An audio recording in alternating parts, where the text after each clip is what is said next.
एका राजाची स्टोरी अशी होती की तो राजा जन्मापासून जेव्हा त्याला कळायला लागलं त्याची आई त्या मुलाला लहान असताना रामायण वाचायला लावायची आणि रामायण वाचल्यानंतर त्याला दूध पाजलं जायचं आणि तो झोपायचा. एक दिवशी महाराणी नव्हत्या, उशिरा येऊन त्यांनी विचारलं दाशीला की आपला राजकुमार झोपला का? म्हणे झोपले. म्हणे दूध पिले का? म्हणे पिले. म्हणे रामायण ऐकलं का? म्हणे नाही ऐकलं. त्या महाराणीनं त्या राजकुमाराला झोपेतून उठवलं, तोंडाला पाणी लावलं, जागं केलं व्यवस्थित, स्वतःची 2 बोटं त्या मुलाच्या तोंडात घातली, दूध उलटी करून बाहेर पाडलं, रामायणाचा एक अध्याय ऐकवला, परत दूध पाजलं आणि परत झोपवलं. आज मागच्या काही काळांमध्ये युवराज सिंगची स्टोरी अख्ख्या जगानं ऐकली. तो एक चांगला बॅट्समन होता, कॅन्सरसारख्या आजारातून बाहेर पडला. जेव्हा तो ग्राउंडवरती खेळायला जात होता काही काळानंतर त्याला असं वाटलं रोजचं प्रॅक्टिस नको, पहाटे उठा, त्रास सहन करा, मी जाणार नाही. दाराला आतून कडी लावली. वडील बाहेरून दार वाजवत होते की प्रॅक्टिसला जायचं आहे. तो बाहेर यायला तयार नव्हता. वडिलांनी खूप जोरजोरात दार वाजवलं, खूप गोंधळ केला. त्याला असं वाटलं वडील एवढे गोंधळ करतात, खूप जोरात दार वाजवतात, तर आपण जाऊया. तो त्या दिवशी प्रॅक्टिसला गेला. वडील रागवले. काही महिने प्रॅक्टिस केल्यानंतर परत त्याला एकदा अशी हुकी आली की आता काही झालं तरी चालेल, दारच उघडायचं नाही, आता उद्या सकाळी उठायचंच नाही, आपण प्रॅक्टिसला जायचं नाही. सेम युवराज सिंगच्या वडिलांनी दार वाजवलं, गोंधळ केला, दार ठोठवलं, आवाज दिला, युवराज सिंग उठायला तयार नाही. मित्रांनो, युवराज सिंगच्या वडिलांनी त्या दिवशी त्या पहाटे स्वतःच्या मुलाच्या बेडरूमचं दार तोडलं. युवराज सिंगला बाहेर घेऊन गेले, ग्राउंडवरती घेतले, प्रॅक्टिस करायला लावलं आणि म्हणून तो एवढा सक्सेसफुल बॅट्समन होऊ शकला. आम्हाला आमच्या घरामध्ये येणाऱ्या पुढच्या पिढ्या खरंच चांगल्या घडवायची इच्छा आहे, पण त्यासाठी आम्ही कष्ट करायला तयार आहे, आम्ही पहाटे उठायला तयार आहे, आम्ही त्यांना ग्राउंडवर घेऊन जायला तयार आहे, आम्ही त्यांना ट्युशनला घेऊन जायला तयार आहे, आम्ही त्यांच्याबरोबर एफर्ट्स लावायला तयार आहे. आम्हाला हवं आहे सगळं.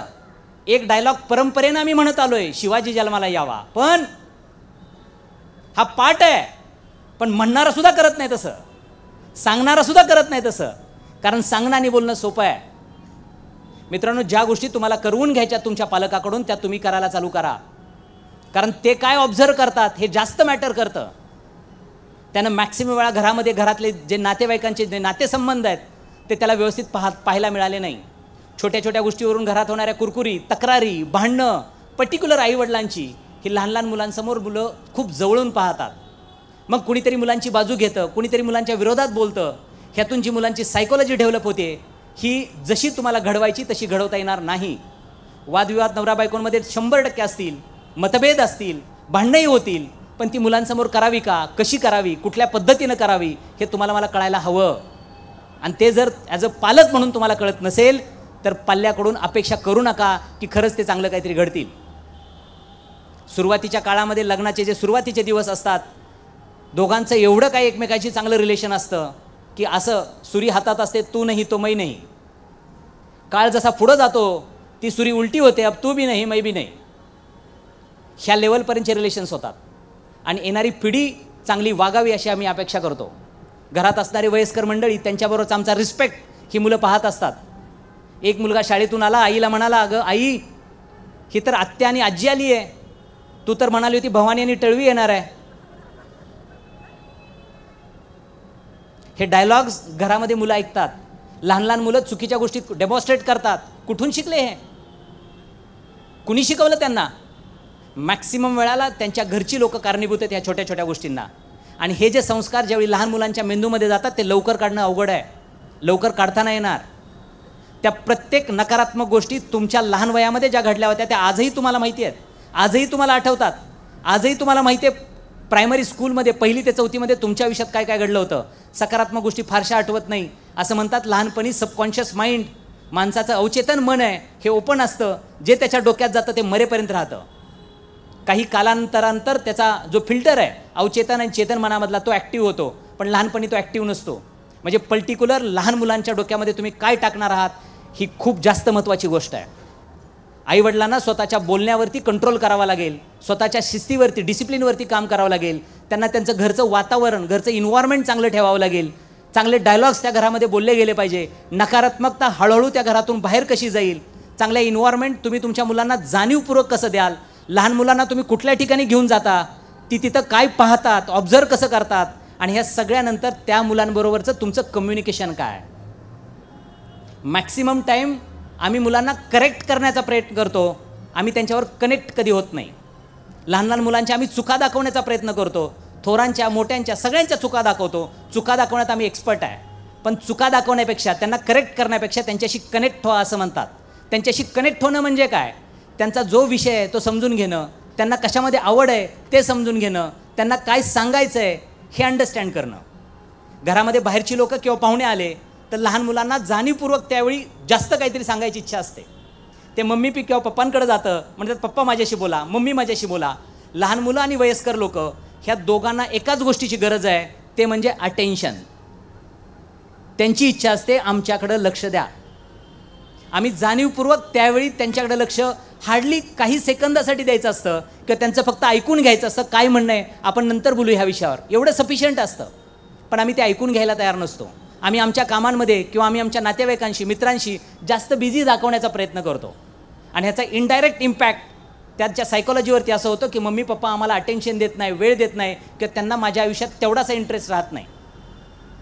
फार चुका दाखवत बसण्यापेक्षा चुका हळूहळू सुधरवता येतील, तो सकारात्मकतेनं सुधरवता येतील. पण आमचं घरचं वातावरण, आमच्या अंडरस्टँडिंग आमच्याकडे नसल्यामुळं आम्ही त्या सकारात्मकतेने हँडल नाही करत आहे. बऱ्याचदा सकाळी सकाळी घरात भांडणं ह्याच्यावरून असतात, टूथपेस्ट मध्येच का दाबली, पुढंच का दाबली, मागच का दाबली, असंच का केलं, तसंच का ठेवलं, ते तिकडंच का ठेवलं, हे ब्रश इथंच काय, तुझा साबण तिकडंच काय, मग इकडंच काय, चप्पल बूट तिकडेच काय. सोपा पर्याय, घरात 4 माणसं असतील, 4 टूथपेस्ट द्या, सगळ्यांना एक एक द्या, ज्याला तिकडं दाबाय तिकडे दाबू द्या. हे सोपं आहे. आम्ही त्याला विनाकारण अवघड करून टाकतो. छोट्या छोट्या गोष्टींना सिम्प्लिफाय करण्याचा प्रयत्न करा. वातावरण चांगलं ठेवण्यासाठी जे जाणीवपूर्वक करता येईल ते जाणीवपूर्वक करा. जे लोक स्वतःला मॅच्युअर मानतात आणि कदाचित घरातला करता पुरुष किंवा घरची स्त्री आहे, त्या दोघांची ही जबाबदारी आहे घरातल्या वयस्कर लोकांना किंवा लहान मुलांना कसं एका प्लॅटफॉर्मवरती आणता येईल, आणि ती दोघांनी जबाबदारी पार पाडायला हवी. नाही तुझे आईवडील आहेत तू बघ, नाही तुझी पोरं तू बघ. मी अशी काही लोकं पाहिलीत की लहान मुलं रडत असताना स्वतः सोप्यावरती टी व्ही बघत राहतील, पण वाईफ जर का स्वयंपाक करत असेल तर ते मुलांना उचलून नाही घेणार, म्हणे रडू दे तूच बघ, मी दिवसभर काम करून आलो, मी दिवसभर कष्ट केले. अशी लोकं पाहिली. एक्स्ट्रीम लेवलला जाऊन लोक काम करतात. तुम्ही बाहेर जाऊन किती कष्ट करता, बाहेर जाऊन काय कष्ट केले, किती कामं केली, तसं पाहायला गेलं तर घरच्यांची चूक नाही आहे. किंवा अजून पुढच्या भाषेत सांगायचं म्हटलं तर मुलांनी रिक्वेस्ट नव्हती केली जन्माला घाला, तो त्यांचा व्हॉट्सअप मेसेज नव्हता, वी आर रेडी, आम्ही तयार आहे, येऊ दे आम्हाला खाली, काहीच नाही. ही आपली इच्छा होती. मग आपली इच्छा होती तर आपली जबाबदारी पण आपण पार पाडायला हवी, त्यांना व्यवस्थित पद्धतीने हँडल करायला शिकलं पाहिजे. जर मुलांच्या डोक्यामध्ये आपण ह्या सकारात्मक गोष्टी टाकल्या, चांगलं इन्व्हायरमेंट दाखवलं, त्यांच्याशी कनेक्ट होण्याचा प्रयत्न केला, प्रत्येक वेळी कनेक्ट व्हा म्हणजे त्यांना अंडरस्टँड करा, त्यांना काय म्हणायचं आहे, त्यांना काय बोलायचं आहे.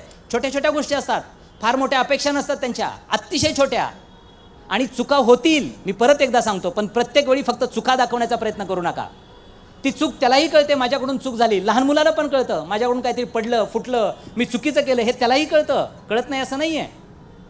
तुमच्या बॉडी लँग्वेजमधून त्याला समजतं की आता काहीतरी मला मार बसणार आहे, रागवणार आहे, तेही शांत उभं राहतं. किंवा काही लहान मुलं तर रडायला चालू करतात त्यांच्याकडून काही चुकीच्या गोष्टी घडल्यानंतर. अशा वेळी ज्यावेळी त्याला त्याची चूक कळली त्यावेळी जाणीवपूर्वक त्याची चूक दाखवू नका. वेळ गेल्यानंतर त्याला समजून सांगा, तुला माहिती आहे काय घडलं आणि तुला माहिती आहे इथून पुढं काय काळजी घ्यायला हवी. एखादी गोष्ट पडली फुटली, आईवडील मुलांना रागवतात, मारतात, ओरडतात आणि दाखवतात की आमचं प्रेम तुझ्यावर नाही, त्या 5-10 रुपयाच्या गोष्टींवर आहे. जाणीवपूर्वक ही गोष्ट टाळा. जी गोष्ट घडून गेली आहे, जिला परत रिपेअर नाही करता येणार, मान्य करा हे झालं आहे. पण हा ॲक्सेप्टन्स आमच्याकडे लवकर येत नाही आहे. आमच्या रक्ताच्या नात्याच्या लोकांसाठी सुद्धा, बाहेरच्यांचं तर सोडूनच द्या. दुसऱ्यांनी केलेल्या चुका तर केव्हा माफ करायचो जर आम्ही आमच्या घरच्यांच्याच चुका नाही माफ करू शकलो तर. छोटी गोष्ट असते, सगळ्यांना माहिती आहे जाताना कुणी बरोबर घेऊन जात नाही, हे डायलॉग आम्ही वापरतो. जाताना कुणी घेऊन जाणार नाही, पण घरातली छोटी गोष्ट, एक चमचा एक वाटी शेजाऱ्यांकडून राहिली तर 4 महिने ही शेजाऱ्याशी बोलत नाही, म्हणजे माझी वाटी तिच्याकडे आहे, माझा चमचा त्याच्याकडे आहे, मुलांना असं केलं, माझी गाडी खराब केली, माझी गोष्ट अशी खराब केली. आम्ही मॅक्सिमम वेळा लोकांवर प्रेम नाही करत आहे, वस्तूंवर प्रेम करतो. कुणीतरी एका महापुरुषानं असं सांगितलं होतं, loves the people and use the things. वस्तूंचा वापर करावा, माणसांवर प्रेम करावं. आम्ही उलटं केलं आहे. आम्ही माणसांचा वापर करतो आणि वस्तूंवर प्रेम करतो. आम्हाला वस्तू प्रिय वाटतात, आमची गोष्ट आमच्यासाठी जास्त महत्त्वाची वाटते, माणसं नाही. मग माणसं गेल्यानंतर त्याची किंमत कळते. अरे हां, तो चांगला होता, मी त्याच्याशी असा वागलो. पहिली गोष्ट, कनेक्ट व्हा. जी घरात लोक आहेत, पर्टिक्युलर लहान मुलं, आईवडील किंवा सिनियर जरी असाल, तुम्ही आजी आजोबा असाल, त्या तुमच्या मुलाशी, त्या तुमच्या सुनेशी, त्या तुमच्या मुलीशी, जावयाशी, नातवंडांशी कनेक्ट होण्याचा प्रयत्न करा. मॅक्सिमम मध्यमवर्गीय लोकांमध्ये एक अडचण आहे, ते म्हणजे मिसकम्युनिकेशन. आमचं संभाषणच नसतं. पाहुणे आले का, ओके. जावई आले, मुलगी आली, ओके. त्याच्या पलीकडे फारसं आम्ही विचारत नाही. आमच्या मनात बऱ्याचदा प्रश्न असतात, ह्यांचं व्यवस्थित चाललं आहे का, ह्यांच्या लाईफमध्ये काय प्रॉब्लेम आहेत का. त्या सासू सासऱ्यांना 100% जाणवतं आपल्या मुलाचं आणि सुनेचं काहीतरी बिनसलं आहे, काहीतरी बिघडलं आहे. त्या सासू सासऱ्यांना 100% माहिती असतं सून किंवा मुलगा काहीतरी चुकीचं करतोय किंवा चुकीचं करतंय, किंवा त्यांच्याकडून चुकीचं काहीतरी घडतं आहे, जाणीवपूर्वक किंवा अजाणतेपणी. पण आम्ही बोलायला तयार नाही आहे. आम्हाला असं वाटतं आम्ही काहीतरी बोललो तर वेगळं काहीतरी घडेल, भांडणं होतील, नातेसंबंध बिघडतील, तर आम्ही बोलतच नाही. आणि एक्झॅक्टली कालांतरानं काय होतं, इतका मोठा विस्फोट होतो की ते जोडणं भयानक अवघड जातं. घरातली लहान लहान मुलं, तरुण मुलं, जे टीनेजर ज्याला मानलं जातं, 14 पासून साधारणतः 24पर्यंत, 20पर्यंत, ही मुलं वेगळ्या गोष्टी करत असतात. हे आईवडिलांना दिसतं. आईवडिलांना हे कळतं, मुलगा किंवा मुलगी चॅटिंग करते मोबाईलवरती, जास्त मोबाईलवरती आहे, जास्त वेळ बाहेर आहे, जास्त गोष्टी करते, हे जाणवतं. पण आम्हाला कदाचित खोटी आश्वासनं देत राहतो आणि सांगत राहतो, नाही आमचा तसा नाही, आमची तशी नाही, हे असं नाही होणार. आम्ही बोलायला तयार नाही आहे. मोठे प्रॉब्लेम सॉल्व्ह करायचे असतील तर आत्ता तुम्हाला जे तुमच्या डोळ्यानं दिसतं, जे तुमच्या बुद्धीला पटतं आणि तुम्हाला कुठंतरी असं वाटतं काहीतरी पाल चुकचुक करते, काहीतरी वेगळ्या दिशेनं चाललं आहे, घरातली सगळी मंडळी बसा आणि ओपन डिस्कशन करा की माझ्या मनात अशी गोष्ट आहे, कदाचित ती योग्य आहे किंवा अयोग्य आहे, बरोबर आहे किंवा चूक आहे, पण मला असं वाटतं. आणि हे न बोलल्यामुळं कालांतरानं प्रॉब्लेम्स वाढत जातात. हे जर का तुम्हाला प्रॉब्लेम वाढवायचे नसतील पालक म्हणून किंवा पाल्य म्हणून, तर तुम्हाला बोलावं लागेल. बोलल्यानंतर बरेच प्रश्न सोडवता येतील. त्यांच्या डोळ्यासमोर अशा गोष्टी ठेवा की ज्या त्यांना सकारात्मक देतील. अशा वातावरणात राहा, त्यांच्याशी कनेक्ट करा, त्यांच्या चुका दाखवू नका. आणि त्याच्या पुढची गोष्ट, जोपर्यंत मुलं तुमची 14-15 वर्षापर्यंत आहेत, इवन तो त्याच्या पुढं, पण त्याच्या अगोदर जाणीवपूर्वक मुलांना फिजिकल टच द्या. फिजिकल टच म्हणजे आई आणि वडील म्हणून मुलांच्या खांद्यावर हात ठेवा, मुलांना मिठी मारा. लहान मुलं असतील ते आम्ही उचलून घेतो, मोठी झाल्यानंतर उचलून नाही घेता येणार, पण मिठी मारता येईल. नक्कीच त्यांची पप्पी पण घेता येईल. मुलांना स्वतःच्या आईवडिलांच्या आलिंगनामध्ये जगातला सगळ्यात मोठा आनंद मिळतो आणि सगळ्यात सुरक्षितता वाटते, सगळ्यात जास्त सुरक्षितता वाटते. पण जशी मुलं मोठी होतील ह्या गोष्टी आम्ही टाळतो, किंवा मुलांना किंवा मुलींनाही थोडंसं त्याच्यात तेवढा कम्फर्ट वाटत नाही आहे, कम्फर्ट वाटत नाही आहे.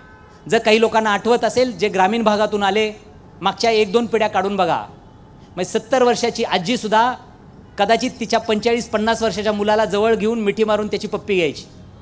आणि असं दृश्य आजकाल फारसं पाहायला नाही मिळत आहे, फारसं पाहायला नाही मिळत आहे. हे त्या लोकांना माहिती होतं जे लोक अशिक्षित होते, पण त्यांना हे कळत होतं की हे जे प्रेम आहे हे आपलं व्यक्त करायचं असतं. आमची अडचण आहे, आमच्या मनात प्रेम आहे, आमच्या डोक्यात प्रेम आहे, आमच्या हृदयात प्रेम आहे, पण तोंडात नाही.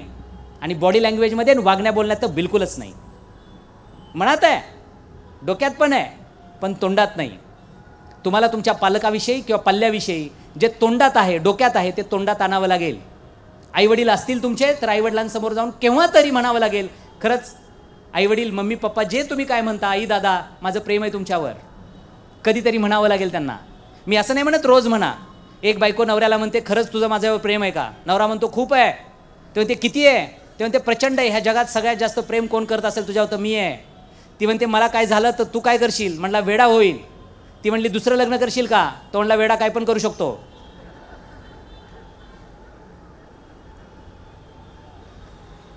मित्रांनो, जे डोक्यात आहे, जे मनात आहे ना, ते तोंडात पण आणा.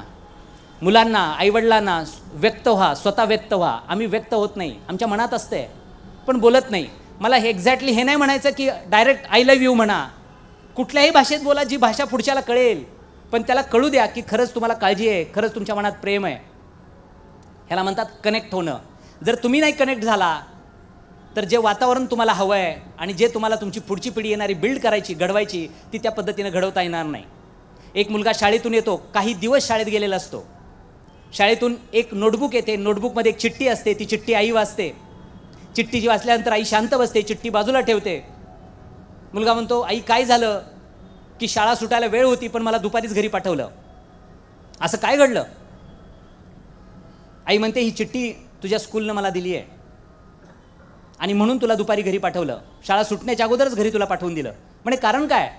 म्हणे बाळा, ह्या चिठ्ठीमध्ये असं लिहिलं आहे की तू प्रचंड ब्रिलियंट आहेस, तू विद्वान आहेस. ह्या पृथ्वी तलावरती खूप कमी मुलं अशी विद्वान असतात, अशी विद्वत्ता तुझ्याकडे आहे. तुझ्या शाळेचं म्हणणं आहे की ह्या शाळेमध्ये अशी एकही टीचर नाही की अशा विद्वान मुलाला शिकवू शकेल. ह्या शाळेचं असंही म्हणणं आहे की तुझ्यासारख्या विद्वान मुलांना शिकवण्यासाठी कदाचित ह्या शहरात, ह्या देशात दुसरी शाळा नसेल. काळजी करू नको, एवढ्या जर विद्वान मुलाला मी जन्म दिला आहे तर त्या मुलाला मी शिकवू शकते. मित्रांनो, ती आई त्या मुलाला शिकवायला सुरुवात करते, लिहायला वाचायला सुरुवात करते, लिटरेट करते. त्याच्या डोक्यात एकच गोष्ट असते, लहानपणापासून आईनं सांगितलं की मी हुशार आहे, मी विद्वान आहे, मी ब्रिलियंट आहे. आणि आईच्या एका वाक्यावरती तो विश्वास ठेवून स्वतःची कामं करायला सुरुवात करतो. गरीब परिस्थिती होती, छोट्या मोठ्या नोकऱ्या करतो, पेपर टाकायची कामं करतो, ट्रेनमध्ये पेपर वाटायचा. पण कुठंतरी त्याच्या वाचनात आलं की विद्वान लोक, हुशार लोक इनोव्हेटिव्ह काहीतरी करतात, रिसर्च करतात. आणि त्याचं माइंड त्यानं स्वतःचं डेव्हलप केलं एका वाक्यामुळं. खूप गोष्टी करत गेला, एवढ्या गोष्टी करत गेला परिस्थिती नसताना सुद्धा. आणि ज्यावेळी तो त्याच्या आयुष्यामध्ये यशस्वी झाला, काही हजारो प्रयोग केल्यानंतर त्यानं अख्ख्या जगाला उजेडात आणलं. आणि ज्यावेळी त्याच्याकडे पैसे होते, ज्यावेळी त्याला असं वाटलं आता माझं घर बदलावं, जुन्या घरातून नवीन घरात जात होता, घरातलं जुनं साहित्य काढत होता, त्याला त्याची स्कूल बॅग भेटली. एकच स्कूल बॅग होती, त्या स्कूल बॅगमध्ये ती नोटबुक होती, नोटबुकमध्ये ती चिठ्ठी होती. आणि ती चिठ्ठी वाचल्यानंतर स्वतःला 2 दिवस एका रूममध्ये कोंडून ठेवलं आणि फक्त रडत राहिला. मित्रांनो, त्या चिठ्ठीमध्ये लिहिलं होतं की तुमचा मुलगा मतिमंद आहे, तुमच्या मुलाला शाळेत पाठवू नका, हा वेडसर आहे, हा शाळेसाठी समाजासाठी धोका आहे, ह्याला घरातून बाहेर काढू नका.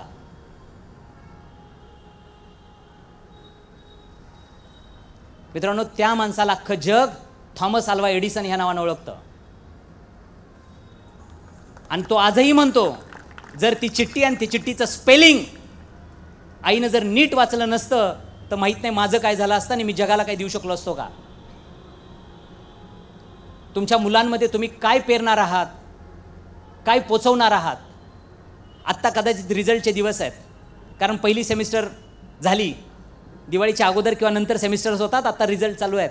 पॅरेंट्स मीटिंग झाल्या असतील स्कूल्समध्ये, आई वडील अभिमानानं जातात पोराला घेऊन पॅरेंट्स मीटिंगमध्ये, मुलाला किंवा मुलीला. टीचर समोर बसतात, सांगा कसा आहे, तुम्हाला माहीत नाही, तुम्हाला माहीत नाही कसा आहे किंवा कशी आहे. आणि हू परमिट देम, त्या टीचरला किंवा सरांना, मॅडमला कुणी परमिट केलं तुमचा मुलगा कसा आहे सांगण्याचं? You allowed? ते स्टॅम्प मारतात, नाही ह्याचं मॅथ्स कच्चं आहे, नाही हा वर्गात लक्षच देत नाही, हा इट्स ओके.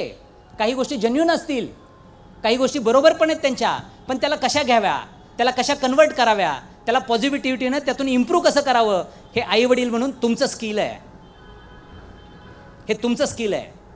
असं म्हणतात जन्मानं सगळीजण समान असतात. सगळ्या धर्मग्रंथ काढून बघा, सगळ्या धर्मग्रंथांमध्ये ही गोष्ट शिकवली आहे. त्यानं कधीही कुणावरती पासलिटी नाही केली. हा महान माणूस जगात कुठेही बोलायला उभा राहायचा, सगळ्यात पहिलं वाक्य बोलायचा, ईश्वराचे पुत्र आहात तुम्ही, द फर्स्ट सेंटेन्स. मग जर खरंच आपण त्या ईश्वराचे पुत्र असू, त्या निर्माण्याचे पुत्र असू, ह्या सृष्टीची रचना असू, तर काय कमी आहे तुमच्या माझ्याकडं? एक प्रेग्नंट डॉग होती, फिमेल कुत्री होती, तिच्या पोटात बाळ होती, रोड क्रॉस करत होते, समोर ट्रक आला, ट्रकनं उडवलं. मालकानं पाहिलं, मालकाला वाईट वाटलं, डॉक्टरांकडे घेऊन गेला. स्कॅन, एक्सरे केले, असं कळलं पोटातली बाळं जिवंत आहेत, पण जखमा झाल्या, फ्रॅक्चर झाले, पट्ट्या लावल्या, प्लास्टर केलं. मालकाला काळजी वाटायची, तिची डिलिव्हरी कशी होईल, मुलांना दूध वगैरे कसं पाजेल, कसं तिचं आयुष्य जाईल. जखमा बऱ्या झाल्या, प्लास्टर काढले, उभी राहिली. मालकाच्या लक्षात आलं, पुढच्या 2 पायांवर व्यवस्थित पाल चालते, मागचे 2 पाय मात्र फरकटत चालते. मालकाला अजून जास्त काळजी वाटली. काही दिवस गेल्यानंतर तिला 4 पिल्लं झाली, 4चे 4 मेल होते, कुत्रे होते.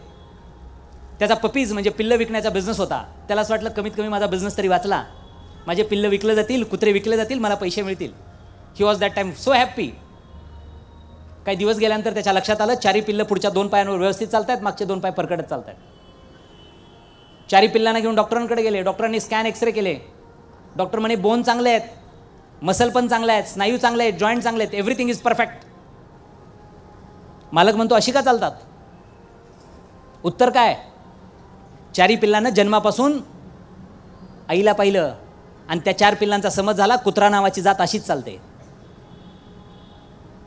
मित्रांनो, मॅक्सिमम वेळा आमच्या आयुष्यात पण असंच काहीतरी घडलं आहे.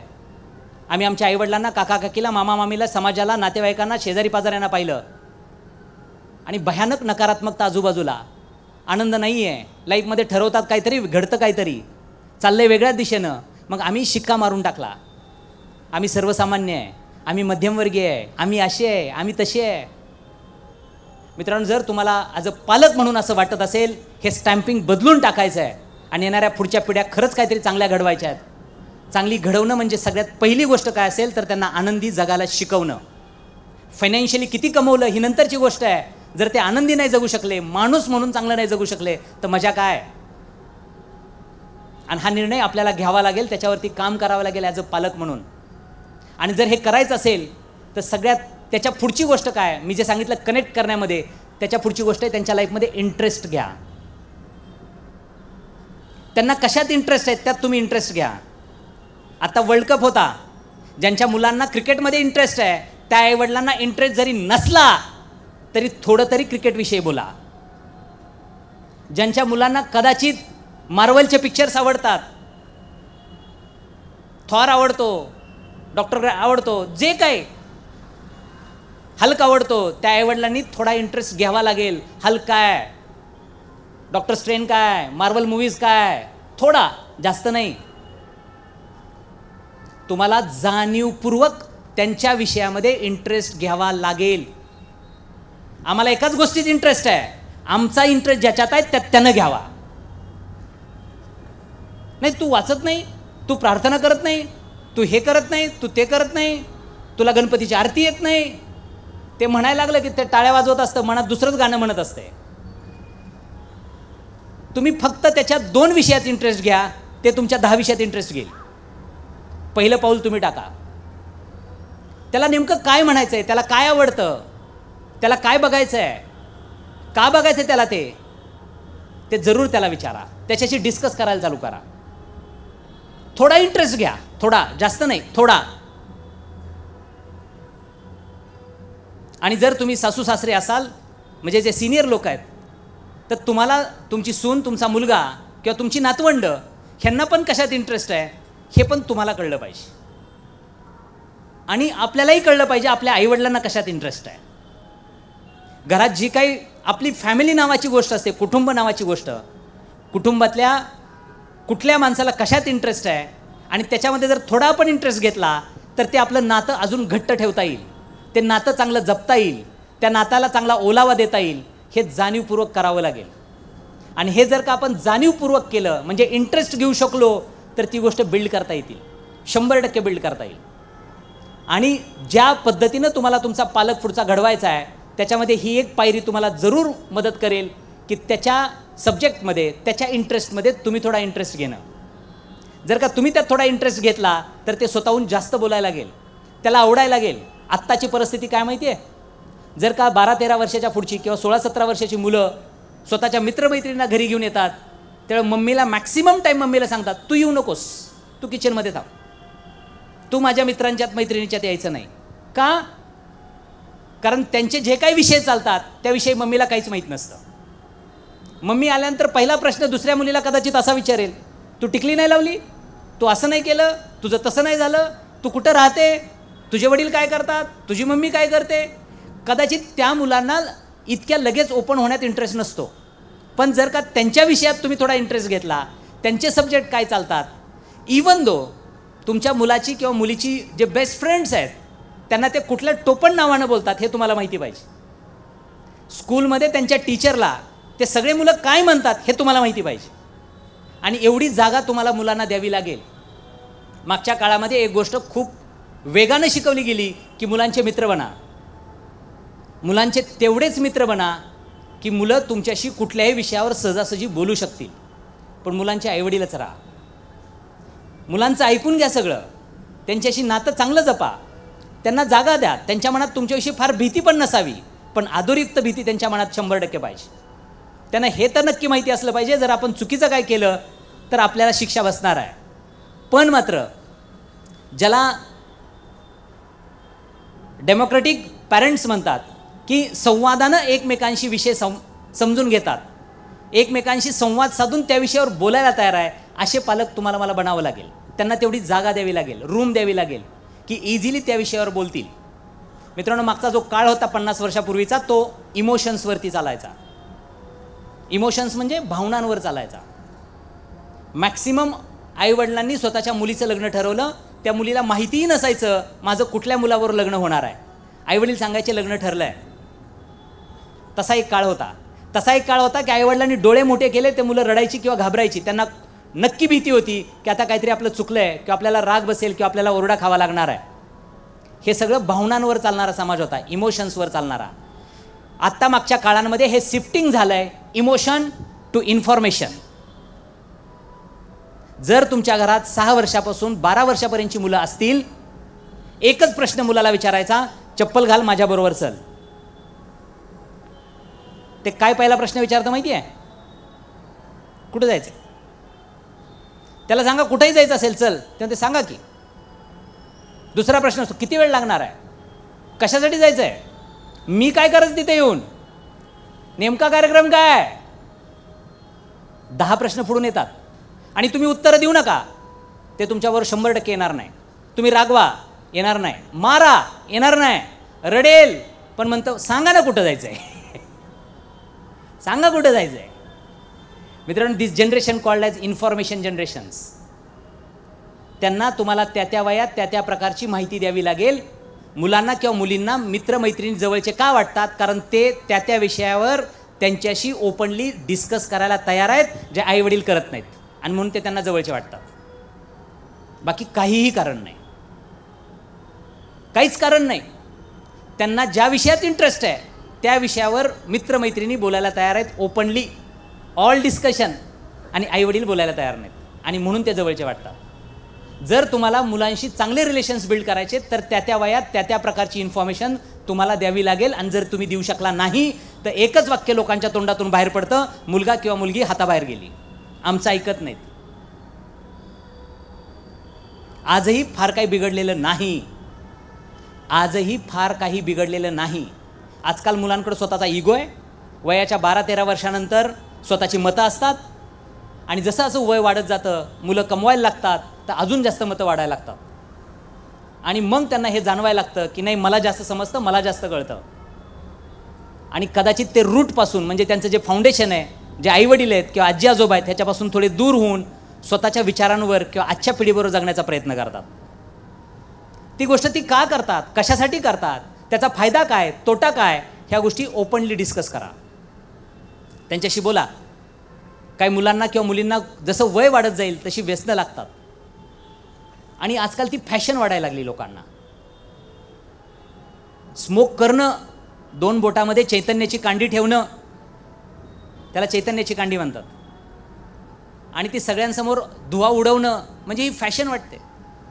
आजकाल IT कंपन्यांच्या खाली बघा, जेवढी मुलं ओढतात तेवढ्या मुली पण ओढतात, आणि जे ओढत नाहीत ते म्हणतात हे बॅकवर्ड आहे.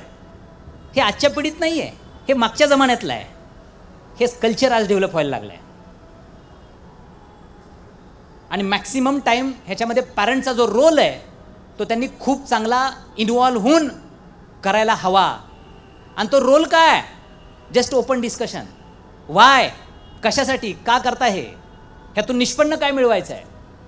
आणि हे का घडतं माहिती आहे? जर आई वडील ॲम्बिशियस नसतील तर त्यांच्या घरातलं जे वातावरण आहे हे महत्त्वाकांक्षी कधीही नसतं. फक्त आलेला दिवस ढकलायचा आहे, आलेला महिना ढकलायचा आहे, आयुष्यभर फक्त भागवाभागवीची भाषा चालते. जर ॲम्बिशन आईवडील ठेवत नसतील तर ती ॲम्बिशन मुलांकडे सुद्धा पास होत नाही. आणि ज्यावेळी माणसाच्या आयुष्यामध्ये त्याला बेसिक गरजा परिपूर्ण होतात, आपल्या अगदी मराठी भाषेत असं म्हणतात, सुख टोचायला लागतं. ज्यावेळी गाडी, घर, 4 पैसे, बँक बॅलन्स सगळं मिळायला लागतं ना, त्याला अशा गोष्टी दिसायला लागतात. म्हणून वैचारिक लेवलला असं म्हणतात की माणसाच्या आयुष्यामध्ये नेहमी काहीतरी कमी असावं, थोडी कमतरता असावी, नेहमी कमी राहावं.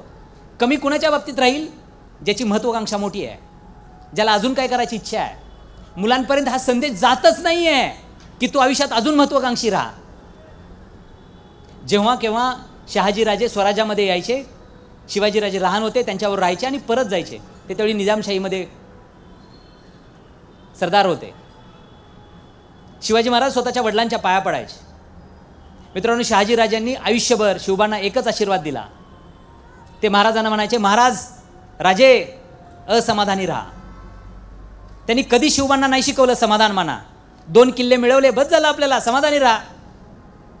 दादरला एक फ्लॅट आहे, कामोट्याला दुसरा घेऊ, बस समाधान.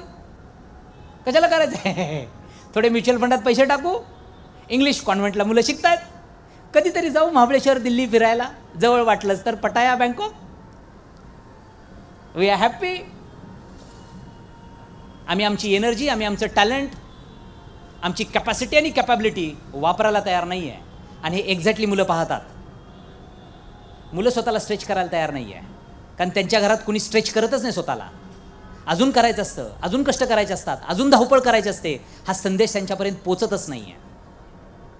इवन दो ज्यावेळी पालक त्यांच्या मुलाला किंवा मुलीला विचारतात नोकरी कशी आहे, आणि उत्तर असं येतं खूप त्रास आहे, धावपळ आहे, मॅनपॉवर कमी आहे, वर्कलोड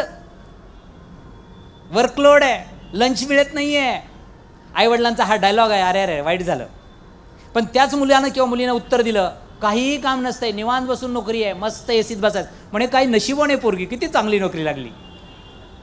आम्ही संस्कार करतो येणाऱ्या पुढच्या पिढीवर, काम नाही करायचं, फुकट खायचं. आयतं कसं मिळेल, फुकट कसं मिळेल. मॅक्सिमम लोकांची मारामारी आहे गव्हर्नमेंट जॉबसाठी. का पाहिजे गव्हर्नमेंट जॉब? काम करा, करू नका, अंगठा लावा, पगार मिळतो, बायोमेट्रिक. जसं जाऊन ते अंगठा लावतं, काय म्हणतं माहिती आहे, चला चहा प्यायला जाऊ. अरे म्हणे काम बघू परत, आधी चहा पिऊ, कॅफेटेरियामध्ये जाऊ, जरा चहा नाश्ता करू. हे कल्चर आहे मित्रांनो, आणि हे कल्चर कदाचित आईवडिलांनी पास ऑन केलं आहे. ॲज अ पालक म्हणून जर तुमची मुलं म्हणत असतील आम्हाला खूप कष्ट पडतात, आम्हाला खूप त्रास आहे, आम्हाला खूप धावपळ करावी लागते, त्यांच्या खांद्यावर हात ठेवा आणि त्यांना सांगा अजून कष्ट करा, अजून काम करा, अजून मेहनत करा. आपले डायलॉग बदला मित्रांनो, तर कदाचित आपण महासत्ता बनू. महासत्ता सोडा, आपली सत्ता चांगली चालेल घरात तरी. जगाची आणि भारताची सोडून द्या. जर मुलांना आपण हा मेसेज देऊ शकलो की अजून कष्ट करा, अजून काम करा. पालकत्व नावाची गोष्ट ही आपल्यापासून सुरू होते. जर पॅरेंटिंग ही गोष्ट शिकायची आहे, मुलांना घडवायचं आहे, मुलांना बिल्ड करायचं आहे, तर आपल्याला आपल्या स्वतःवरती इम्प्रूव्ह करावं लागेल. त्यांना करेक्ट करण्यापेक्षा त्यांच्याशी कनेक्ट व्हा, त्यांच्या लाईफमध्ये इंटरेस्ट घ्या, त्यांना फिजिकल टच द्या, त्यांचे मित्र जरूर बना, पण त्यांना राईट गाईड करण्याइतका अधिकार तुमच्याकडेही ठेवा. ते तुम्हाला कधी कुठल्या प्रकारच्या टोप्या लावतील इतके भोळे राहू नका. मॅक्सिमम वेळा आईवडिलांना असं वाटतं, नाही माझी मुलगी नाही बरं का अशी, माझा मुलगा नाही बरं का असा. इतके भोळे पण राहू नका. उघडे डोळ्यांनी, उघड्या कानाने त्यांच्या ॲक्टिव्हिटीवरती लक्ष ठेवा. आणि सगळ्यात महत्त्वाचा आणि सगळ्यात मोठा संदेश आहे, ज्याच्यासाठी तुमची माझी ही सगळी धावपळ चालली, चांगला बंगला, चांगली गाडी, प्रॉपर्टी, पुढच्या पिढीला काहीतरी सोडायचं, डोंट वरी. मुलांसाठी काही जर सोडायचं असेल तर त्यांना व्यवस्थित बिल्ड करा. असं म्हणतात मुलांसाठी काय सोडलं महत्त्वाचं नाही आहे, मुलांच्या मध्ये काय सोडलं हे जास्त महत्त्वाचं आहे. आय रिपीट, मुलांसाठी काय सोडलं हे महत्त्वाचं नाही, मुलांच्या मध्ये काय सोडलं हे महत्त्वाचं आहे. मुलांसाठी जरी किती प्रॉपर्टी सोडली, पण त्यांचे संस्कार, त्यांचं कल्चर, त्यांचं कॅरेक्टर जर चांगलं नसेल, काम करण्याची जिद्द त्यांच्याकडे नसेल, तुम्ही केलेलं सुद्धा वाया घालवतील सगळं. आणि पाहिले पण सुद्धा आपण, आईवडिलांनी मर कष्ट केले, खूप काय उभं केलं, आणि मुलांनी खूप कमी काळात सगळं घालवलं. अशी कित्येक उदाहरणं आपल्या आजूबाजूला आहेत. आणि मॅक्सिमम उदाहरणं अशी आहेत की आईवडिलांनी फार काही नाही सोडलं, पण बेसिक शिक्षण दिलं, चांगले संस्कार दिले, स्वतःच्या पायावर त्याला उभं केलं, आणि त्या मुलानं बरंच काय केलं. स्वतःच्या पायावर उभं करण्यामध्ये एक सायकोलॉजी अशी डेव्हलप होते की मुलांना इंडिपेंडंट बनवा. कुठं, कधी आणि किती ह्याचे काही कॅल्क्युलेशन्स आहेत हे पण कळायला हवे, की मुलांना कधी इंडिपेंडंट करायचं, कुठंही इंडिपेंडंट करायचं, इतकं नाही करायचं, इतकी वाया जातील इतकं नाही करायचं.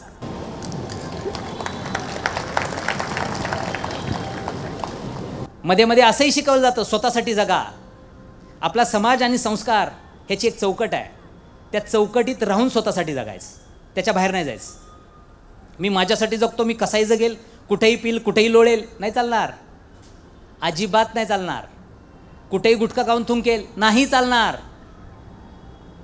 नाही चालणार, बिलकुल नाही चालणार. समाज आणि संस्कार ह्याची एक चौकट आहे, त्याच्या बाहेर जायचं नाही, त्यात राहून स्वतःसाठी जगायचं. मॅक्सिमम वेळा आईवडील ज्या काही गोष्टी करतात त्यातून मुलं घडत असतात. आजकाल लोकांच्या डोक्यांवरती हवी असणारे जे विचार आहेत, पॉलिटिक्स, फिल्म इंडस्ट्री, क्रिकेट, शेजारी पाजारी आणि नातेवाईक, ह्या 5-6 गोष्टी सोडून आमच्या घरात विषयच नसतात. तर त्यातून थोडं बाहेर पडा, स्वतःच्या लाईफचा, स्वतःच्या भविष्याचा विचार करा. मुलांचं जे करिअर तुम्हाला बिल्ड करायचं आहे त्यांच्यासाठी तुम्हाला काय करता येईल, मार्केटमध्ये best of the best sources काय आहेत ह्याचा विचार करा. ॲकॅडमिकली मुलं चांगली असली म्हणजेच त्यांचं भविष्य चांगलं होईल असं बिलकुल नाही आहे. ह्याचा अर्थ असा नाही की मुलांना ॲकॅडमिकली चांगलं करू नका. तुम्हाला कळायला हवं की माझा मुलगाचा स्कोअर काय आहे, तो कुठपर्यंत पोचतो, त्याला ॲकॅडमिकली मला काय बनवता येईल, कुठल्या गेममध्ये पाठवता येईल, त्याला ॲथलीट बनवता येईल, त्याला व्यवसायामध्ये टाकता येईल, ह्याची लक्षणं तुम्हाला त्याच्या 11वी-12वीपर्यंत कळून जातात. विनाकारण एक्स्ट्राचे एफर्ट्स लावून त्यांना तू नीटच झाला पाहिजे, तू IITच झाला पाहिजे अशी अपेक्षा ठेवू नका. तुम्हाला त्याचे जजमेंट्स पण लावता आले पाहिजे. तुमचे पैसे, तुमचा वेळ आणि त्याचं स्वतःचं फेल्युअर त्याला पचवणं भयानक अवघड जाईल. आज छोट्या छोट्या फेल्युअरसाठी मुलं घाबरतात. आत्ता रिझल्ट असले की आईवडील पण घाबरायला लागले की रिझल्ट लागल्यानंतर आपला मुलगा काय चुकीचा निर्णय घेणार नाही ना. हे का घडलं माहिती आहे? लहानपणापासून तुम्ही त्याला अपयश पचवायला शिकवलं का? कसं पचवतील ते अपयश? छोट्या छोट्या गोष्टींमध्ये, छोट्या छोट्या गेममध्ये त्यांना इन्व्हॉल्व केलं. कबड्डीसारखा खेळ जर मुलगा खेळतो आणि ज्यावेळी सगळ्या लोकांसमोर त्याला पकडला जातो, त्याला आपटला जातो, त्याला अपयश पचवावं लागतं, हे ज्यावेळी त्याला कळतं की 4 लोकांनी मला पडलेला पाहिलं आहे, 4 लोकांनी मला हारलेला पाहिलं आहे, ती हार पचवण्याची क्षमता त्याच्यात येते जर कुठल्याही प्रकारचे तो खेळ खेळत असाल तर. त्याला तुम्ही जाणीवपूर्वक तशा गोष्टी करत असाल. हां, जर तुमचा मुलगा खरंच ॲकॅडमिकली चांगला आहे, मी असं म्हणेल तो थोडासा ग्राउंडवर गेला तरी चालेल, मॅक्सिमम त्याला ॲकॅडमिकली चांगला करा. पण तुम्हाला माहिती आहे तो नाही येतो तेवढा चांगला, त्यानं नाही तेवढा आत्तापर्यंत चांगला स्कोअर केला, फोर्स लावू नका विनाकारण, फोर्स लावू नका. येणारं युग डेफिनेटली ॲकॅडमिकलचं नाही आहे, येणारं युग हे स्किलचं आहे. आत्ता समाजामध्ये ज्याच्याकडे कॉलेजच्या डिग्र्या आहेत तो सक्सेसफुल नाही आहे, ज्याच्याकडे स्किल आहे तो सक्सेसफुल आहे. एक प्रश्न स्वतःला विचारा, मुलांना काय देत आहे? मुलांना ॲकॅडमिकल एज्युकेशन देत आहे की स्किल्स पण देत आहे? त्यांचे कला, त्यांचे गुण, त्याला काय वाव देत आहे? ह्या गोष्टींकडे जरूर लक्ष द्या, एक्झॅक्टली लक्ष द्या. मुलांना इंडिपेंडंट बनवणं म्हणजे किती बनवायचं, आजचा समाज बाहेर कसा आहे हेही कळलं पाहिजे, हेही कळलं पाहिजे. जर मुलगा 4 आणि 5 वर्षाचा आहे तर त्याच्या हातात तुम्ही 4 व्हीलर नाही देऊ शकत आहे, हे कळायला हवं. कुठल्या वयात कुठली गोष्ट त्याच्याकडून करून घ्यावी, मुलांना गोष्टी किती प्रोव्हाइड कराव्या. मॅक्सिमम वेळा आमचं प्रेम इतकं जास्त बाहेर निघतं की काय विचार नाही, आम्हाला नव्हतं मिळालं मुलांना देऊ, आम्ही खूप सहन केलं नाही मुलांना देऊ. जरूर द्या त्यांना, पण त्या वयात त्यांच्यासाठी थोडे थोडे छोटे टास्क ठेवून त्यांना द्या की तू हा टास्क कंप्लीट केला, तू एवढं केलं, आणि हे टास्क फक्त मार्क्सचे नसावे, हे टास्क मार्क्सचे नसावे. 90% पडल्यावर तुला सायकल घेतो, 90% पडल्यावर तुला मोबाईल घेतो, असं केल्यावर तेवढं मार्क्सचे नसावे. वेगळ्या पण गोष्टींचे टास्क देऊ शकता की तू तुझं 1 महिनाभर तू तुझं दप्तर व्यवस्थित ठेवलं, तू तुझी रूम व्यवस्थित ठेवली, तू तुझं कबड व्यवस्थित ठेवलं, तू तुझे कपडे युनिफॉर्म व्यवस्थित ठेवला तर तुझ्यासाठी हे घेतलं जाईल. पुढचा 1 महिना जर तू रेग्युलरली व्यायाम केला, रेग्युलरली ग्राउंडवर गेला तर तुझ्यासाठी हे घेतलं जाईल. मुलांच्या 2 गोष्टींवरती जास्त काम करा. पहिली गोष्ट आहे त्यांची फिजिकल हेल्थ. उद्या मुलांकडे चांगल्या डिग्र्या असतील, मुलं खरंच चांगल्या इन्स्टिट्यूटमधून बाहेर पडतील, पण त्यांची हेल्थ जर खराब असेल ना तर त्या डिग्र्यांना काय व्हॅल्यू नसणार आहे. मुलांच्या आरोग्यावरती काम करा. तुम्हाला गोष्टी आवडतात, नाही नाही आम्हाला तेल जास्त आवडतं, आम्हाला नॉनव्हेज आठवड्यातून 4 वेळा आवडतं, नाही मला हीच भाजी आवडते, तुमच्या त्या सगळ्या गोष्टी बाजूला ठेवा. तुमच्या कुटुंबाचं आरोग्य कशामध्ये आहे आणि कशानं तुमचं कुटुंब चांगलं राहील ह्याच्यावरती स्पेशली महिलांनी काम करा. स्पेशली घरात कुठल्या प्रकारच्या भाज्या असाव्या, स्वयंपाक कसा असावा, मला काय आवडतं आणि तुला काय आवडतं हे महत्त्वाचं नाही, त्यांचं आरोग्य कशानं चांगलं राहील त्याच्यावर लक्ष द्या. मुलांचे वाढदिवस साजरा करण्यासाठी लोक 10-10, 20-20 हजार रुपये खर्च करतात. त्यातल्या अर्ध्या पैशातसुद्धा जर त्यांच्या आरोग्याकडे काही लक्ष नीट दिलं आणि चांगल्या प्रकारचे फ्रूट्स, व्हेजिटेबल्स किंवा अजून काही चांगल्या गोष्टी त्यांच्या आरोग्यात ॲड केल्या तर त्यांचं आरोग्य चांगलं राहील. मुलांचं आरोग्य, शारीरिक आरोग्य आणि मुलांचं मानसिक आरोग्य. मानसिक आरोग्य कशानं घडेल? त्यांना चांगल्या चांगल्या स्टोरीज सांगा, चांगली उदाहरणं द्या. जर पिक्चर बघायचा आहे तर जरूर शेजारी बसून पिक्चर बघा, एखादा मूवी पहा आणि मूवी पाहिल्यानंतर मुलांना जरूर विचारा तू ह्यातून काय शिकला, तू काय ह्यातून घेतलंस, ह्यातून तू काय लेसन घेतला. आपण आता क्रिकेटची मॅच पाहिली, IPLची मॅच पाहिली, T20 पाहिली, तू ह्यातून काय शिकला, कुठल्या बॅट्समननं कुठल्या बॉलरनं कसा निर्णय घेतला, त्याचं योग्य काय अयोग्य काय, ह्या गोष्टी डिस्कस करा.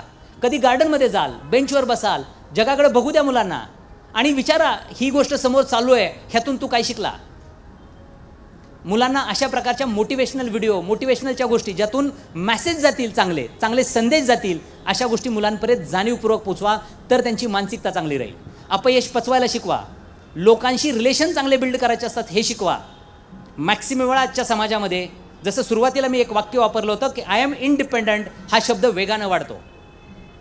जर आपल्याला आपली समाज व्यवस्था, कुटुंब व्यवस्था टिकवायची आहे, तर इंडिपेंडंट नावाचा हा शब्द आहे, ह्याच्या बाहेर पडावं लागेल. आपण कधीही इंडिपेंडंट नव्हतो, आपल्याला कधीही इंडिपेंडंट बनायचं नाही आणि भविष्यातही व्हायचं नाही. कदाचित काही लोक कन्फ्यूज झाले असतील, असं काय, पैसे कमवण्यासाठी इंडिपेंडंट असणं ही वेगळी गोष्ट आहे. सायकॉलॉजी लेवलला प्रत्येकजण आज असा बनला आहे की मला कुणाची गरज नाही. मी परत एकदा सांगतो, आपण कधीही इंडिपेंडंट नव्हतो आणि आपल्याला व्हायचं नाही. आपल्याला व्हायचं आहे इंटरडिपेंडंट. आपल्याला एकमेकांवरती अवलंबून राहायचं आहे. मला शेजारच्याची गरज आहे, मला नवऱ्याची गरज आहे, मला बायकोची गरज आहे, मला सासू सासऱ्यांची गरज आहे, सासू सासऱ्यांना मुलाची गरज आहे, सासू सासऱ्यांना सुनेची गरज आहे, मुलांना माझी गरज आहे, मला मुलांची गरज आहे. ही गरजेची भावना प्रत्येकाच्या घरात कायम असली पाहिजे.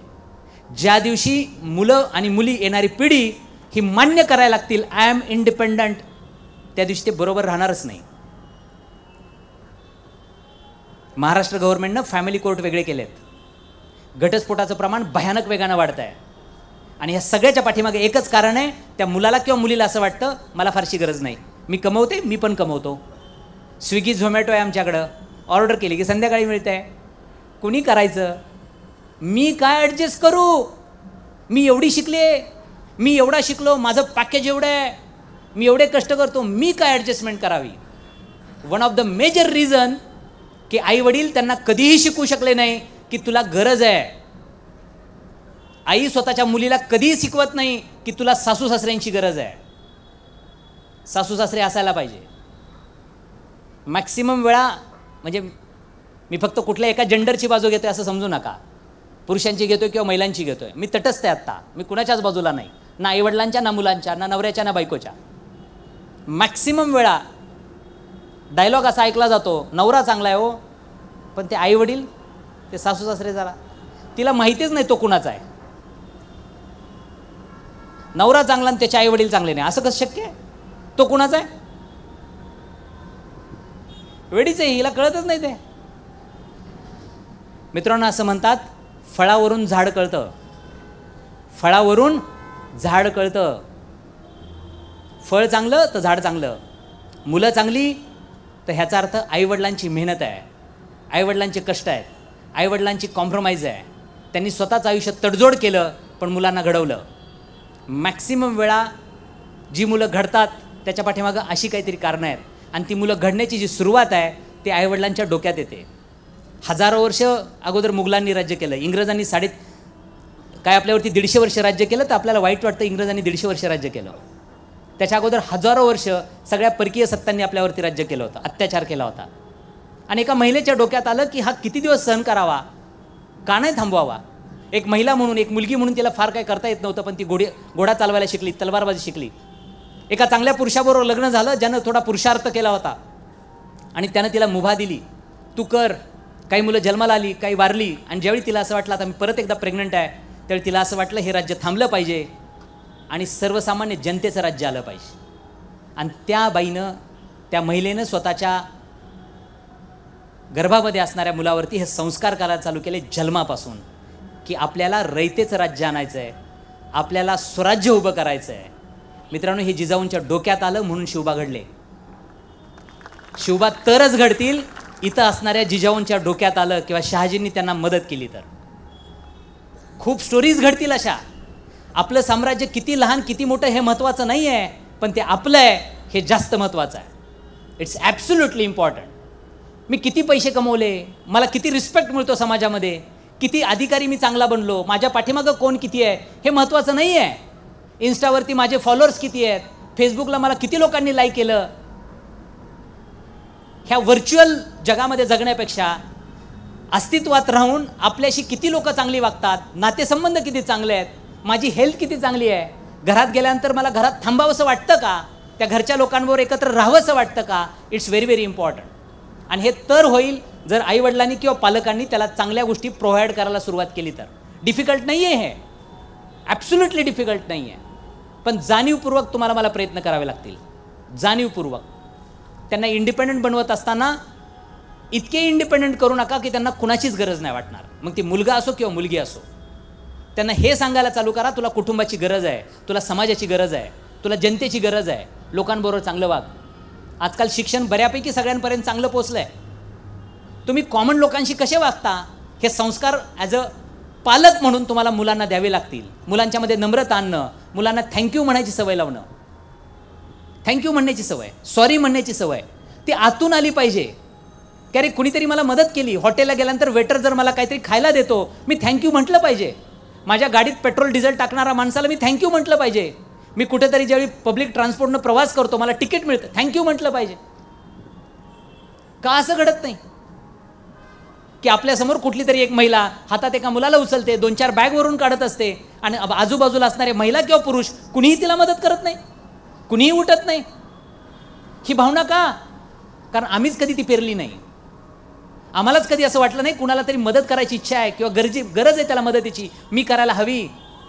रस्त्यावरती ट्रॅफिक जाम दिसतं, एका गाडीमध्ये 3-3, 4-4 लोक असतात, कुणीही गाडीतून उतरायला तयार नाही आहे की चला मी थोडा खाली उतरतो, मी ट्रॅफिकला थोडं वे आउट करतो. नाही, येईल कुणीतरी, करल कुणीतरी. How many days and how many years you and me depend on somebody. कुणीतरी येऊन आमच्या आयुष्यात प्रगती करेल, माझं आयुष्य चांगलं करेल. भगवद्गीतेमध्ये एक श्लोक आहे, उद्धर आत्मानम आत्मेचे, असा एक श्लोक आहे. श्रीकृष्ण अर्जुनाला म्हणाले, मी नाही कुणाचा उद्धार करत, ज्याला स्वतःचा उद्धार करायची इच्छा आहे त्याला मी फक्त मार्गदर्शन करतो. महाभारतामध्ये जर का खरंच कृष्णानं सुदर्शन हातात घेतलं असतं, कौरव मारायला किती वेळ लागला असता. पण त्याला माहिती होतं जर ही लढाई मी लढलो तर इथून पुढची संबंध मानवजात माझ्यावर अवलंबून राहील. नळाला पाणी नाही आलं, कृष्ण येईल ना. ट्रॅफिक जाम, कृष्ण येईल. इस्त्रीचं कपाट दुकान उघडलं नाही म्हणजे कृष्ण येईल. हे माहिती होतं त्यांना त्या त्रेतायुगामध्ये. किती दिवस अवलंबून राहणार लोकांवरती? का नाही आम्ही ही सवय स्वतःला लावू, आमची पुढची पिढी ही बघेल आणि ते त्यांच्यामध्ये इम्प्रूव्हमेंट करेल. पर माय अंडरस्टँडिंग, पर माय स्टडी, मी जे काय वाचलं, मी जे काय अभ्यास केला, मी काय जे जगलो, त्यातून मला कळालेली गोष्ट, मानवाचा जन्माचा अर्थ एकच आहे, to serve the society in serve the nation. समाजाची आणि देशाची सेवा करणं हा एकच उद्देश मानवाच्या जातीचा असावा. आणि ज्या ज्यावेळी तुम्हाला संधी मिळेल लोकांची सेवा करण्याची, ती संधी सोडू नका. मग ती कुठल्याही प्रकारची असेल. इथून बाहेर जाताना कदाचित तुम्ही कुणाला अगोदर जाऊ द्याल किंवा चेअर उचलून ठेवायच्या, तर तुम्ही स्वतःची चेअर तरी दुसऱ्या चेअरमध्ये टाकाल का? ही छोटी गोष्ट आहे, पण ही जाणवून देते की खरंच तुमच्याकडे ती मानवता आहे का, तुमच्याकडे ती ह्युमॅनिटी आहे का, तुम्ही लोकांना किंवा समाजाला मदत करायला तयार आहे का. ज्या सोसायटीत आम्ही राहतो रात्री सगळे बंद होणार आहेत, आम्ही स्विच बंदसुद्धा करायला तयार नसतो की लाईटचं बटन मी बंद करावं. करेल कोणीतरी, सिक्युरिटी करेल, पगार मिळतो त्याला, तो करेल ना. पगार कशाचा द्यायचा त्याला? आम्ही सगळीकडे सगळे लोक विकत घेण्याचा प्रयत्न केला आहे आणि जगत आलो आहे. आणि हीच भावना आम्ही आमच्या मुलांमध्ये पेरत चाललो आहे. कुणीही मोठा नाही, कुणी लहान नाही, कुणीच, एव्हरीवन इज इक्वल. सगळ्यांना 2 हात 2 पाय आहेत आणि सगळ्यांचा लाईफ एका ऑक्सिजनवरती, श्वासावरती चालत आहे. तुम्ही वेगळा ऑक्सिजन नाही घेत आहे, तुम्ही वेगळं पाणी पित नाही, तुम्ही वेगळं फूड घेत नाही. वी ऑल आर इक्वल आणि आपल्याला एकमेकांची गरज आहे. एकदा एका स्टेटमध्ये एका रिंगमध्ये फाईट चालू होती कुत्र्यांची, डॉगची. त्या डॉग फाईटमध्ये प्रत्येकजण आपापल्या डॉगला घेऊन यायचा आणि त्यांची फाईट लावली जायची. त्याच्यामध्ये काही कुत्री हरायची, काही कुत्री जिंकायची, काही जणांना जखमा व्हायच्या आणि काही जणांना कदाचित मृत्यूला सामोरं पण जावं लागायचं. एक माणूस स्वतःच्या कुत्र्याला घेऊन आला. कुत्रा खूप लहान होता आणि तो त्या फाईटमध्ये त्या कुत्र्याला घेऊन आला. थोड्या वेळानंतर त्याच्या कुत्र्याच्या फाईटचा नंबर आला. त्या कुत्र्याला जवळ त्यानं घेतलं, त्याच्या डोक्यावरून हात फिरवायला लागला प्रेमानं आणि त्याला असं वाटत होतं माहीत नाही रिझल्ट काय लागणार, जखमा होतील का, लागेल का, किंवा कदाचित माझं डॉग थोड्या वेळानं नसेल, पण माहीत नाही फाईटमध्ये काय घडेल. आणि खूप प्रेमानं जवळ घेतलं. थोड्या वेळात त्याला असं कळलं की ज्या डॉगबरोबर त्याची फाईट आहे तो खूप मोठा आहे, त्याला ताकद आहे. त्याला 2 साखळदंडांनी पकडला आहे, जोरजोरानं भुंकतो आहे. त्या स्टेडियम पूर्ण त्या मोठ्या कुत्र्याच्या आवाजानं दणानून चाललं आहे. आणि ह्याला खात्री पटली की आता माझ्या ह्या लहान डॉगचं लाईफ संपणार आहे. तो त्या स्वतःच्या डॉगला खूप जवळ घेतो आणि डॉगच्या खालच्या गळ्याच्या बाजूनं हात फिरवायला चालू करतो. आणि ज्यावेळी तो डॉगच्या खालच्या बाजूनं गळ्याच्या बाजूनं हात फिरवत असतो त्याला असं जाणवतं की आपला लहान कुत्रासुद्धा आतून गुरगुर करतोय. तो तेवढ्या मोठ्यानं भुंकत नाही आहे, तो तेवढा किंचाळत नाही आहे, तेवढ्या आवेशानं पुढं वेगानं जात नाही आहे. तो माझ्या शेजारी शांत उभा आहे, पण आतून तो गुरगुरत आहे आणि त्याची गुरगुर हळूहळू वाढत चालली आहे. ज्यावेळी बेल वाजते दोघं डॉग सोडले जातात. जो मोठा डॉग होता त्याला 2 साखळदंडांनी पकडून रिंगमध्ये आणलं जातं, त्याच्या साखळ्या काढल्या जातात. तो उड्या मारत असतो, भुंकत असतो जोरात. ह्या छोट्या डॉगला तो हळूच त्या रिंगमध्ये सोडतो. परत ज्यावेळी फाईटची बेल होती की फाईट स्टार्ट, छोटा डॉग थोडा मागं सरतो, खूप वेगानं पळत जातो, उंच उडी मारतो आणि त्या मोठ्या डॉगच्या गळ्याला पकडतो. एवढ्या जोरात गळ्याला पकडतो की त्याचा चावा म्हणजे त्याचं मांस, त्याची स्किन तोडून बाहेर घेऊन येतो. आणि ती जखम इतकी मोठी होती की त्या मोठ्या डॉगला सहन होत नाही, वेदना असह्य होतात आणि तो पळून तो रिंग सोडून निघून जातो. आणि तो छोटा जो डॉग आहे तो त्या फाईटमध्ये जिंकतो. असं म्हणतात, size of dog in the fight, size of dog is not important. In the fight, size of dog it's not important. In the dog, fight of size it's very very important. लढाईमध्ये कुत्र्याची size आहे, ती किती आहे, कशी आहे, महत्त्वाची नाही आहे. कुत्र्यामध्ये त्या लढाईची साईज काय आहे, तो कुत्रा त्या लढाईला काय मानतो, हे जास्त महत्त्वाचं आहे. तुम्ही कुठल्या घरात जन्माला आला, तुमचे आईवडील कसे आहेत, तुमचं शैक्षणिक बॅकग्राऊंड काय आहे, तुमची आर्थिक परिस्थिती, तुमचं घर, तुमची गाडी, तुमचा बँक बॅलन्स, हे आयुष्यामध्ये फारसं महत्त्वाचं नाही आहे.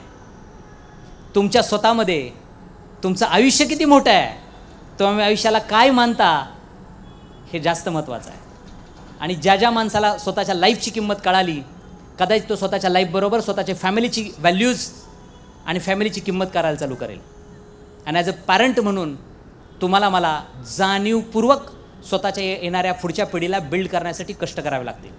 आणि जी सिनियर मंडळी आहेत, ज्यांच्याकडे कदाचित नातू किंवा सुना, जावई, ह्या सगळ्या लोकांनी ही गोष्ट समजून घ्यावी लागेल की आत्ता आपलं मार्केट संपलं आहे. आपण खूप पळालो, रिलेमध्ये एक बॅटल असते, ती बॅटल घेऊन पळतात खेळाडू आणि पुढच्याकडे देतात. तो पुढचा घेतो, तो वेगानं पळतो. कुणाची टीम जिंकते की जो लवकर बॅटल पुढच्या हातात देतो. जर आता तुमचं संपलं आहे करिअर करण्याच्या गोष्टी, साठीच्या पुढं गेलात, तर ती बॅटल आहे ना, ती पुढच्या पिढीच्या हातात द्या. माझं कपाट, माझा टी व्ही, माझी खोली, माझी भांडी, माझं हे, ती बॅटल द्या पुढच्या पिढीच्या हातात. ऑब्झर्व करा, गाईड करा, कोच बना, मार्गदर्शन बना, पण पळू देतात ना. तुम्ही एकटेच पळून रिले नाही जिंकू शकत. ती बॅटल द्यावी लागते पुढच्या खेळाडूच्या हातात, तर तो पळतो. आणि तुम्ही अशा वेगानं पळा की लवकरात लवकर ती बॅटल तुम्ही तुमच्या पुढच्या पिढीच्या हातात द्याल. आफ्टर ऑल असं म्हणतात ना, तुमचं घरानं तुम्ही कसं बिल्ड केलं, त्याला कसं नर्चर केलं, हे जास्त महत्त्वाचं आहे. मुलांना त्यांचं स्ट्रगल थोडंफार करू द्या, त्यांचं लाईफ त्यांना पण जाणवू द्या. जाणीवपूर्वक स्ट्रगल करायला पण लावू नका, पण थोडं बेसिक स्ट्रगल पण त्यांना करू द्या. त्यांना सगळं पण रेडीमेड देऊ नका. प्रत्येक सर्कसीतला वाघ किंवा सिंह जंगलात सोडल्यानंतर त्याला कुत्र्यांनी मारला आहे, कारण त्याला लढायची माहितीच नव्हती. आपल्याही मुलांना जेवढे आपल्याला जंगलात सोडायचं आहे ना, तर त्याला पंच मारता आला पाहिजे दुसऱ्याला, एवढा स्ट्रॉंग बनवा. म्हणजे फिजिकली कुणाला मारायचं असं नाही, त्याची परिस्थिती आयुष्यातली असेल ना कुठली, ती लढू शकला पाहिजे. आणि एक गोष्ट मुलांना जरूर शिकवा, हार कधी मानू नका. आयुष्याच्या वळणावर काहीही घडू द्या, कुठल्याही प्रकारची चूक घडू द्या, कुठल्याही प्रकारची चूक मान्य करा आणि परत लढायला चालू राहा.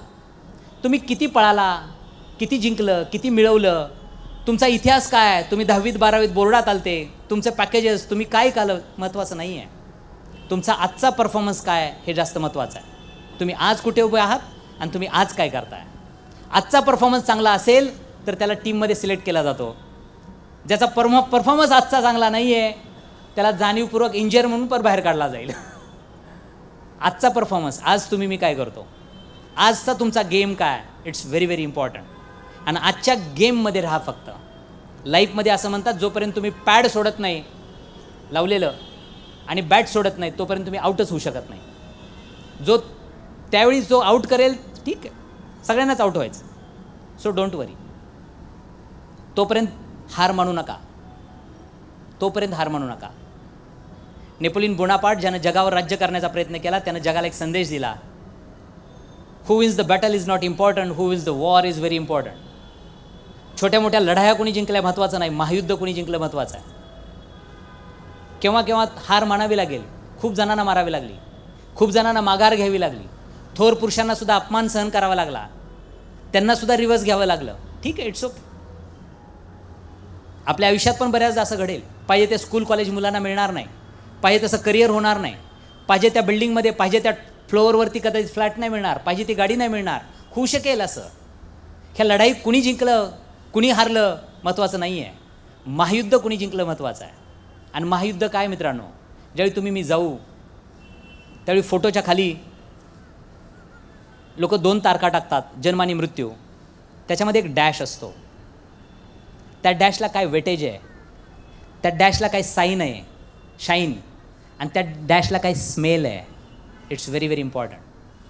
तुम्ही तुमच्या लाईफला काय व्हॅल्यूज ॲड केल्या, त्याला काय चकाकी दिली आणि त्याचा काय सुगंध तुम्ही ह्या जगात सोडून गेला, हे तुमचं महायुद्ध आहे. आणि ते महायुद्ध जिंकण्यासाठी तुम्हाला मला पालकत्व नावाची ही गोष्ट समजून घ्यावी लागेल, येणाऱ्या पुढच्या पिढीला पण शिकवावी लागेल.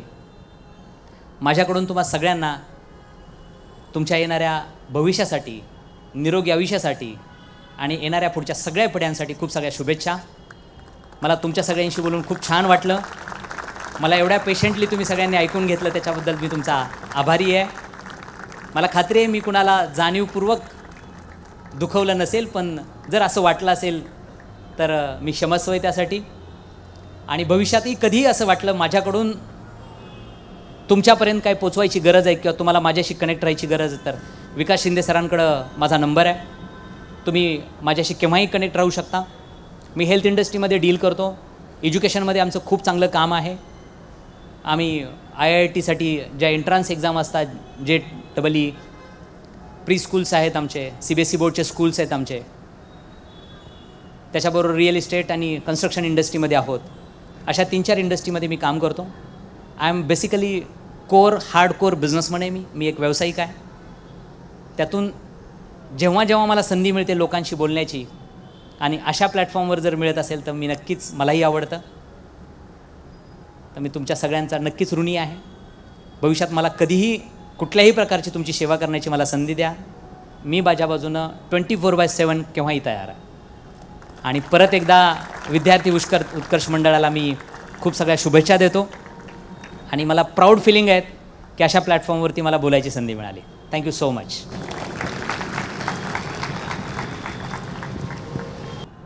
धन्यवाद शिंदे सर. उद्या दिनांक 2 डिसेंबर 2023 रोजी 5वे म्हणजेच अंतिम पुष्प गुंफणार आहेत डॉक्टर रवींद्र कुलकर्णी. त्यांच्या व्याख्यानाचा विषय असणार आहे नवीन शैक्षणिक धोरण, संधी आणि आव्हाने. उद्याचे व्याख्यान रात्रोठीक 8:15 सुरू होणार आहे. याची सर्व श्रोतृवर्गाने नोंद घ्यावी. यानंतर मी शिंदे सरांना विनंती करतो की त्यांनी आजचा भाग्यवान श्रोत्याचा क्रमांक निवडावा.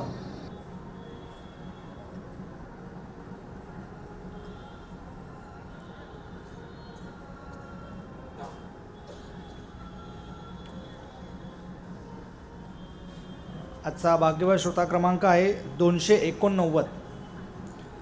भाग्यवान श्रोत्यास मिळणार आहे ग्रंथदालनातून ₹500 इतक्या किमतीची पुस्तके किंवा साहित्य क्षेत्रात 4 बालसाहित्य पुरस्कार सन्मानित करण्यात आलेले विनोद जायकर लिखित वेणूच्या गोष्टी या 4 पुस्तकांचा संच ₹600 इतक्या किमतीचा आपणास मोफत मिळणार आहे. भाग्यवान श्रोत्याने आपले प्रमाणपत्र घेण्यासाठी मान्यवर कक्षात यावे. यानंतर होईल संपूर्ण वंदे मातरम. वंदे मातरम, वंदे मातरम. सुजला सुफला मलयज शीतला शस्य श्यामला मातरम् वन्दे मातरम् शुभ्रजोत्स्ना पुलकितयामिनीं उल्लकुसुमिता द्रुमदलशोभिनीं सुहासिनीं सुमधुरभाषिणीं सुखदां वरदां मातरम् वन्दे मातरम् कोटि कोटि कंठ कलकल निनाद कराले कोटि कोटि भुजय द्रुत खर करवाले अबला केनोमा हेतो बोले बहुबलधारिणीं नमामि तारिणीं रिपुदलवारिणीं वन्दे मातरम् तुम्ही विद्या तुम्ही धर्म तुम्ही हृदय तुम्ही मर्म त्वमहि प्राणाच्छरीरे बाहुते तुम्ही मा शक्ती हृदये तुम्ही मा भक्ती तोमारई प्रतिमा गडी मंदिरे मंदिरे मातरम् वन्दे त्वं हि दुर्गा दश प्रहरण धारिणी कमला कमलदल विहारिणी वाणी विद्यादायिनी नमामि त्वां नमामि कमला अमला मथुरा सुजला सुफला मातरम् वन्दे मातरम् श्यामा सरला सुस्मितां भूषितां धरणीं मातरं वन्दे मातरं भारत माता की